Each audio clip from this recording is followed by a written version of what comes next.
Je veux vivre pleinement de mon activité. Je veux être libre. Je veux vivre en abondance. Je veux me sentir légitime. Je veux aider un maximum de personnes. Je veux apporter du bien-être au plus grand nombre. Je veux avoir des résultats rapides. Je veux que les gens reconnaissent mon super pouvoir. Je veux avoir un impact positif sur le monde. Mais au fait, comment on fait pour arriver à tout ça ? Bienvenue sur Wellness Impact, le podcast dédié aux entrepreneurs du bien-être et du mieux-être.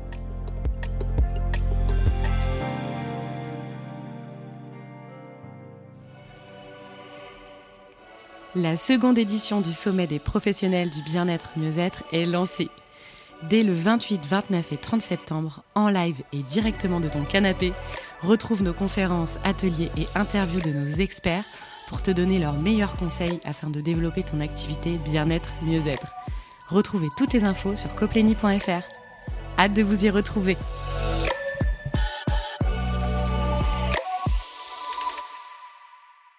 Bonjour à tous et à toutes, chers auditeurs et auditrices. Je suis ravie de vous accueillir dans un nouvel épisode de Wellness Impact. Alors aujourd'hui, on va plonger dans un sujet super important pour nous, les entrepreneurs du bien-être et du mieux-être, l'hypercontrôle. Je sais que vous êtes déjà en train de sourire. Alors on va définir ce que c'est, voir comment ça peut impacter notre bien-être et notre activité entrepreneuriale, et surtout, on va explorer pourquoi il est essentiel d'apprendre à lâcher prise. Et je t'assure que je me sens concernée tout autant que toi. Alors commençons par comprendre ce qu'est l'hypercontrôle dans l'entrepreneuriat. L'hypercontrôle, c'est quand on cherche à tout contrôler, à tout planifier de manière excessive. On peut le faire par peur de l'échec, par perfectionnisme ou simplement par le désir de tout maîtriser. En tant qu'entrepreneur, il est compréhensible que tu ressentes le besoin de tout contrôler. Après tout, c'est ton bébé, c'est ton projet, et tu veux t'assurer que tout se déroule selon tes attentes. Le contrôle peut te donner un sentiment de sécurité et de confiance, car tu sais que les choses sont entre tes mains à toi. De plus, en tant qu'entrepreneur du bien-être, tu es passionné par ton travail et tu veux offrir la meilleure expérience possible à tes clients. Par conséquent, tu peux être tenté de tout superviser pour t'assurer que la qualité de tes produits ou tes services sont optimales. En contrôlant tous les aspects de ton entreprise, tu peux avoir l'impression d'éviter les erreurs et les échecs potentiels. Mais en réalité, l'hypercontrôle peut avoir des conséquences néfastes sur notre bien-être et notre efficacité.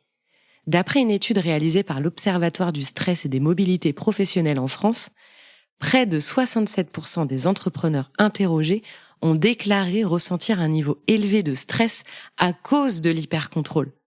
Le stress chronique provoqué par l'hypercontrôle peut avoir des répercussions sur notre santé mentale et physique, entraînant une baisse de motivation, de créativité, voire de productivité. Prenons l'exemple de Sophie à qui j'ai parlé il y a pas longtemps. Sophie est une sophrologue passionnée qui a lancé son activité il n'y a pas longtemps. Au début, Sophie voulait tout contrôler dans son entreprise. Elle voulait que chaque séance soit parfaite. Elle s'occupait seule de toutes les tâches administratives et de communication et ne faisait confiance à personne pour l'aider. Mais avec le temps, Sophie, elle s'est retrouvée épuisée, surchargée de travail et incapable de se déconnecter de son activité. Non seulement son bien-être personnel en a souffert, mais sa pratique professionnelle aussi a stagné. Elle a réalisé que l'hypercontrôle l'empêchait de déléguer, de se concentrer sur des tâches stratégiques et de saisir de nouvelles opportunités pour son entreprise. Maintenant, parlons des raisons pour lesquelles il est si important d'apprendre à lâcher prise. D'abord pour notre bien-être personnel, comme je l'ai dit. L'hypercontrôle crée un état de tension permanente et nuit à notre équilibre émotionnel. En lâchant prise, on peut réduire le stress, améliorer notre bien-être et retrouver la joie dans notre activité professionnelle. C'est un peu ça le but, non ? Une étude menée par l'Institut national de recherche et de sécurité pour la prévention des accidents du travail et des maladies professionnelles a montré que l'hypercontrôle est l'un des facteurs majeurs contribuant au burn-out chez les entrepreneurs. Apprendre à lâcher prise permet donc de prévenir l'épuisement professionnel et donc le burn-out et de trouver un meilleur équilibre entre vie perso et vie professionnelle.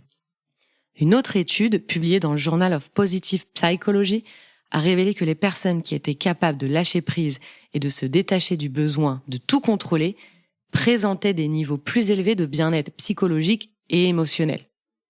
Lâcher prise favorise la créativité et l'innovation. Quand on est constamment dans l'hypercontrôle, on limite notre capacité à penser de manière créative et à innover. En lâchant prise, on ouvre la porte à de nouvelles idées, de nouvelles perspectives, ce qui peut mener à de meilleures solutions et donc à une croissance professionnelle bien plus importante. Une étude réalisée encore, je sais, je veux pas vous saouler avec mes études, mais je pense que c'est important de le rappeler, qu'une étude réalisée par l'Observatoire du Management Alternatif en France a révélé que les entrepreneurs qui pratiquaient le lâcher-prise étaient plus enclins à développer des solutions innovantes et à saisir de nouvelles opportunités sur le marché. C'est d'ailleurs ce qui m'est arrivé. Au moment où je me posais de réelles questions sur l'avenir de ma boîte, notamment à cause du CPF, j'en parle dans l'épisode hors série, vous pourrez retrouver, c'est le numéro 2. Lâcher prise m'a permis de trouver de nouvelles idées et d'être beaucoup plus créative, de rebondir et donc de continuer à faire grandir Coplénie. Enfin, l'hypercontrôle peut affecter nos relations professionnelles. Il peut créer une méfiance excessive envers les autres et rendre difficile la collaboration et la délégation des tâches. En apprenant à faire confiance à notre équipe, si vous en avez une, et à déléguer, on renforce nos relations professionnelles, on favorise la croissance de notre entreprise et on libère du temps pour se concentrer sur des tâches beaucoup plus importantes, comme accompagner les gens par exemple. Selon une étude menée par l'Institut de recherche et d'innovation en santé au travail en France, les entrepreneurs capables de lâcher prise et de déléguer efficacement ont constaté une amélioration de la productivité de leurs équipes et une meilleure satisfaction au travail, le sourire sur leur visage. J'ai une fâcheuse tendance, moi aussi, à tout vouloir contrôler, tout ce que fait l'équipe. Car c'est ma boîte, c'est vrai. Mais si je passe constamment derrière eux, comment vont-ils se sentir investis ? Je vous pose la question. Merci d'avoir écouté cet épisode. J'espère qu'il saura t'aider et t'éclairer. N'hésite pas à le diffuser à un maximum de personnes. Et n'oublie pas de t'abonner sur mon compte Instagram, lea.misspoulet. À bientôt!